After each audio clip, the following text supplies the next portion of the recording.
champion there, Nicky Phillips. Patrick Watts there on the outside of row 3 with a lot of work to do.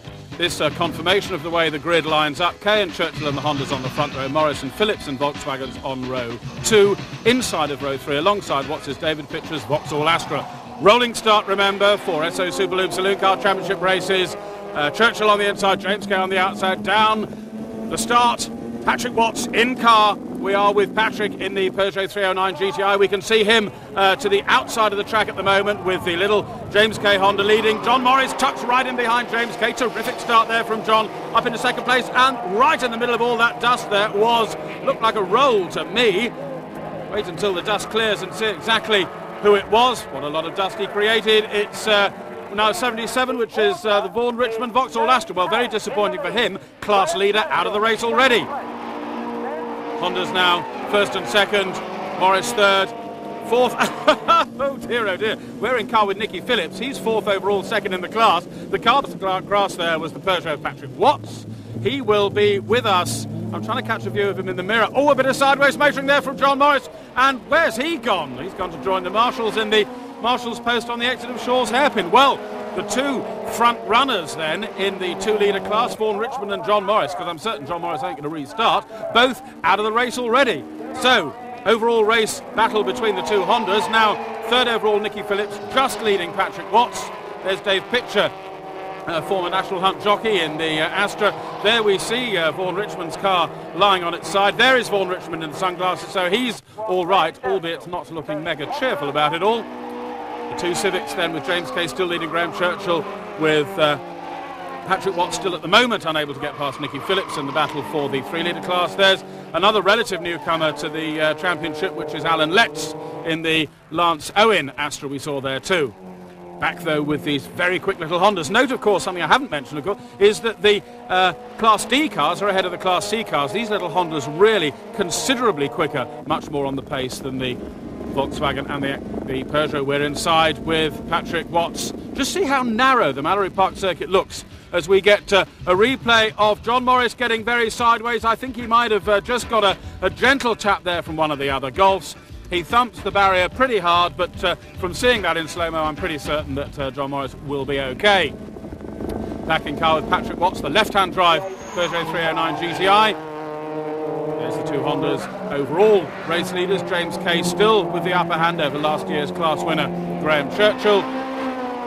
Down through Devil's Elbow, very quick, the swooping left-hander there, past the pits and the hospitality suites here at Mallory. And see, they're already a long way along the straight before we see third place Nicky Phillips, fourth place Patrick Watts, battling for the 2-litre class.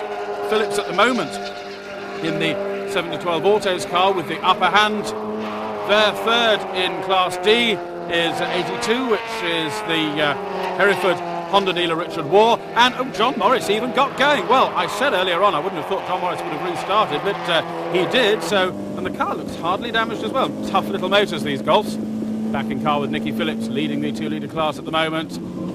Coming into the S's now, and really having to work hard to correct the direction of the front-wheel drive Golf there, in so doing, and manages, certainly glancing around us at the moment, to stay ahead of Patrick Watts. Bags of lock there to get round Shaw's Hairpin, trying to make sure that he's got a line tight enough to keep Patrick Watts behind him, and thus far he has. The white Golf ahead of the white Peugeot, down through Devil's Elbow, past the start-finish line once again. Patrick Watts taking a slightly wider line as he approaches Gerrard's, one of the fastest parts of the Mallory Park track, the swooping right-hander named after Bob Gerrard, pre-war ERA driver. Winner of the first car race here at Mallory Park many seasons ago. Back in car with Patrick Watts now, following Nicky Phillips.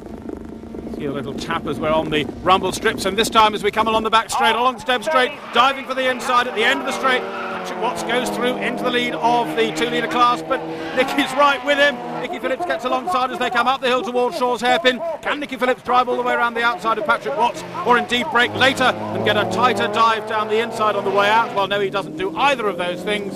So now, for the first time as they cross the start-finish line, it's going to be Patrick Watts in the lead of the 2-litre class, ahead of Nicky Phillips. and he will be aware, I'm certain, that the Meadow Herbs Astra of Vaughan Richmond is lying on its side. He may not be quite so aware of the problems that John Morris is having, but certainly this is going to do Patrick Watts' Championships hopes a fair power of good. Overall battle now, you see James Kay having extended his advantage to about half a dozen or so lengths of the Honda Civic VTEC. So it looks as though this day at Mallory Park, Graham Churchill's going to have to give best. Out of these two, I would not like to lay any money at all. Patrick Watts currently leading that class, as we see John Morris there, fourth in the class at the moment behind Dave Pitcher. But as we say that, comes alongside Pitcher. I think one or two little bits of body strip came off with a bit of contact between those two there. John Morris determined to get the best result out of this race that he can. And is he going to take third in the class, or is he not? Is he going to pass him? I believe he does. The Golf looking as though it's got more oomph along the straight, but no, Dave Pitcher still fights back. John Morris much more experienced, and Morris gets it all wrong again. A little bit too quick going into. It's not John Morris's day, is it? Oh, now he can't get it going. Come on. Oh, no, marshals, please give me a push. Can't get the thing started. Parked in the middle of the approach. I wouldn't like to sit there. Approach to Gerrard's. Another of the Astras, I think that was like the Let's came. So here, coming through Shaw's hairpin then, for the very last time, James Kay in the Derek Warwick Honda Civic VTEC to win the C&D race overall and Class D, the 1600cc class in his Honda Civic VTEC, second overall and second in the class, Graham Churchill. So that keeps places there very tight indeed. Coming home third overall to claim victory in the 2-litre class will be Patrick Watts. That puts Patrick and the Peugeot back into contention with the problems experienced with the accident to Vaughan Richmond and John Morris, who eventually finishes